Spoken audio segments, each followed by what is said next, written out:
Police body camera video 8 minutes long has just surfaced 3 years after a Nassau County grandfather alleged racial profiling. The retiree says he was humiliated in public in a case of mistaken identity.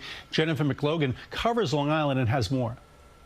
That morning was the worst day of my life. Tyrone Pfeiffer is a grandfather of 8 and retired grocery clerk who once served in the National Guard. I'm sorry, I'm just getting a little emotional. Every time I watch it, it just hurts. He's talking about police body cam video. Civil rights attorney Fred Brewington was finally able to secure 3 years after Pfeiffer was arrested after leaving his podiatrist's office in Baldwin. When he approached me, he kept calling me Leroy, and he had his hand on his gun. Police were looking for a suspect named Leroy with a history of mental health problems wanted for domestic abuse. When Pfeiffer didn't hand over an ID, police appeared to grab his umbrella and bag of Christmas cookies, a gift from his doctor. I didn't do anything. Hang on, bro. I just came out the doctor. Okay. And you attacking me. They wrestle him to the ground, handcuff him, and throw a punch. Took me to Nassau County Medical Center, where I was handcuffed to the gurney until 8:30 that night to get an appearance ticket. Tyrone Pfeiffer credits his court-appointed legal aid attorney for getting all charges dropped following 10.5 months of legal battles. When we talk about Nassau County being the safest county in the nation, who's it safe for? According to police data compiled by State Criminal Justice Services, for every 18 black people who are arrested for obstruction in Nassau County, only one white person is. It's just unfortunate. And it happens to black people of color or nationality other than white every day. Pfeiffer says he doesn't want to be another statistic and is suing Nassau Police and the commissioner for $30 million. Well, guess what? There is going to be another number.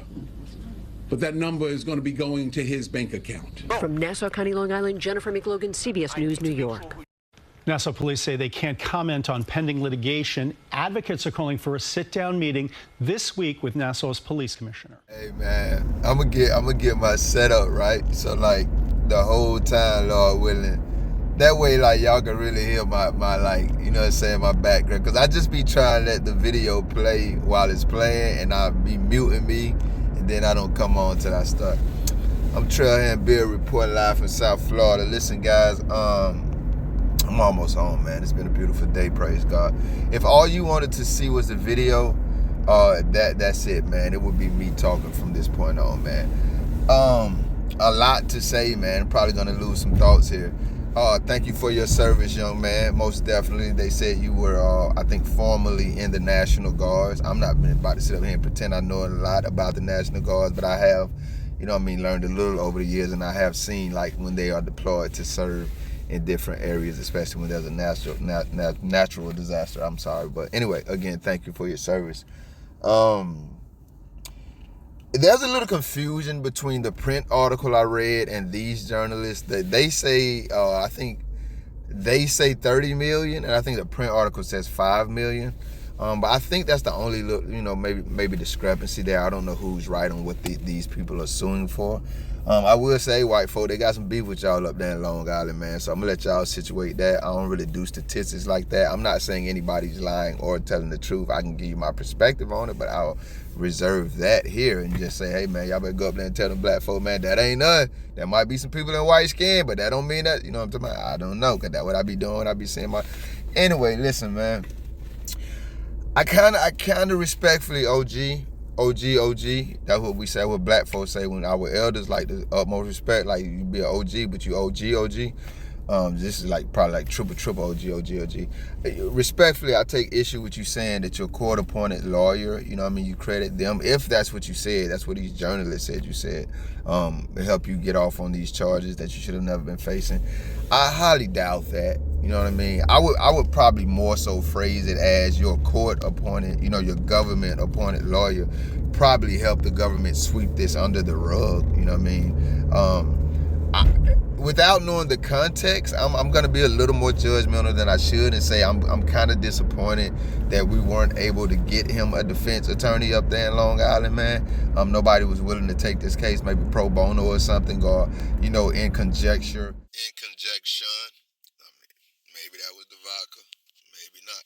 With the civil suit, but we were able to get him a civil attorney here. I don't necessarily you know, all the way vibe with that. But once again, I'm being overly judgmental because I don't know the entire context of the situation that led to those decisions. So those are the things I want to point out, you know what I mean, from that angle of the coin, that side of the coin. I want to go over here to these cops, man. Listen, fam, y'all I be thinking of the most accurately descriptive terms to call y'all, and I be losing my mind now that I'm 80,000 years old. I can't think like I used to, and words be disappearing. And I'm just saying, sometimes one of those phrases I use is gangbangers, and I'm being very, see I'm losing the word again. I'm being very minimal saying sometimes, because I call y'all ass gangbangers all the time. But I just was watching this video. I'm like, nah, family, y'all gangster for real, man. Like, y'all gangster as hell, fam. And I do not say that as a compliment at all, boy. Because, you know, I'm from where, you know, what America calls thugs and gangs. Like, I'm very closely affiliated with that demographic of our country, right? And I can tell you something, man. A lot of the horrible stuff that is broadcast to people in the world who aren't from those areas, it's true. It is. It's very... some of the environments are very harsh. Not all of them. Yes, some of them are very harsh. I will say that. And it's unfortunate. I won't run from that because it's my people. But what I will tell you, man, is there is a lot of morality there and amongst that demographic of people.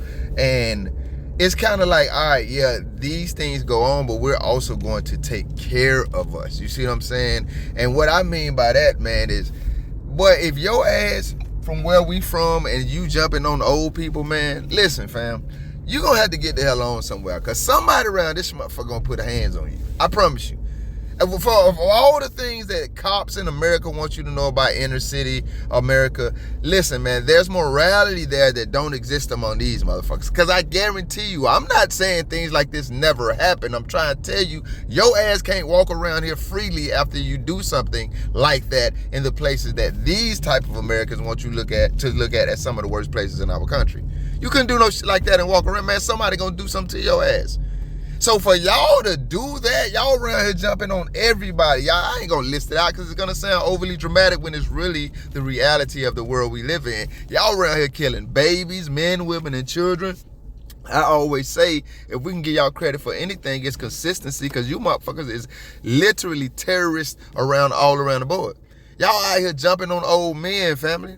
The other thing that these journalists didn't say, that the print article made very clear that his attorney wanted everybody to know, and I believe it because I'm watching the video and it makes sense, is that 44 seconds into this attack on this senior citizen who was minding his damn business, just coming from the damn hospital, happy as a motherfucker, coming from his doctor, happy as hell, just enjoying and praising God for life. Next thing you know, he done got attacked by 2 domestic terrorists.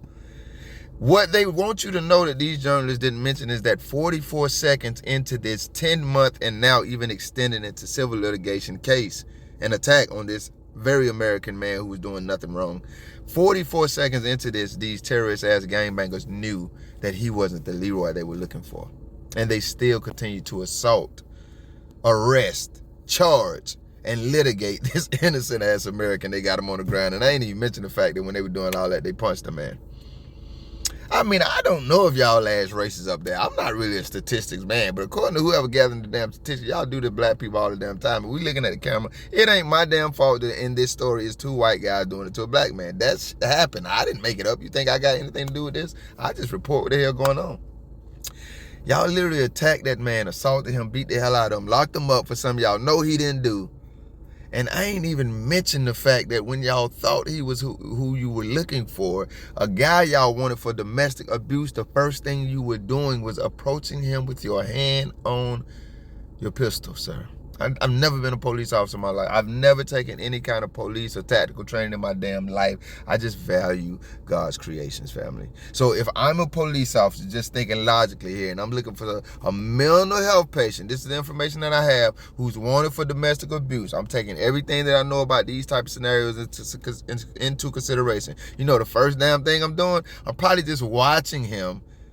But, you know, I'm thinking like a rational person. I realize I'm asking domestic terrorists unreasonable, inhumane people to think like rational people. So I'm the one that's tripping here, not them. They're only going to think like the animals they are. But I'm just thinking, like, if you are really trying to be who you took an oath to be and you project yourself to the American public and even the entire world to be, then yes, I would stop, I would observe, I would call for backup, and then I would try to approach. And if I feel like if there's anything in that, see, that's an investigatory process. If there's anything in that investigatory process that makes me think I need to put my hand on my weapon, I'm going to measure less lethal, coward, less lethal, coward. I've heard a lot of y'all coward command staff throughout our nation say that's what y'all supposed to go. You're supposed to go less lethal and up or down, however the hell you count it. You motherfuckers always reaching for the killer man first. That's all I'm trying to point out. I really didn't even get into that. You dealing with a mental health patient. What did that man? We watched it on camera. So in that investigatory process, we walked through it with you, sir.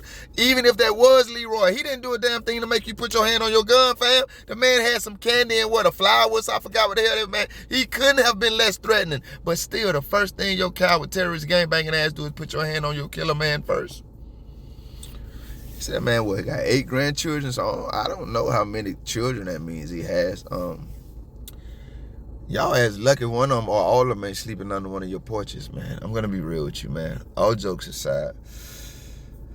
These are things that should never happen, man. The American government should never enable you and institute laws and policies that allow you guys to hide this type of evidence from the public. I just covered a story where the FBI went to this man's house and they wanted to sift him for information, and they didn't want to even give their names on the camera. And they literally said it's because we don't want this broadcast to the world. Y'all want to know every damn thing about us, but you continue to create laws and policies to help these cowards hide who they are and why they are absolutely terrorists, like evidence of it. Y'all could continue to create barriers to keep that from the American public. And you think I'm just going to be on my platform using my voice to say we just need to watch out for these Roach Parade cops? No, man, it runs up all the way to the highest ranks. Because how the hell do they continue in open-eyed public? I'm watching several trials in my little true crime life where the government is just continually shanking American citizens in public view for every damn body to see. I mean, I'm pretty sure this has been broadcast outside of America too, and there's nothing the American public can do about it. Y'all beating up granddaddies, man. Y'all murdering babies. Y'all going to the wrong house, killing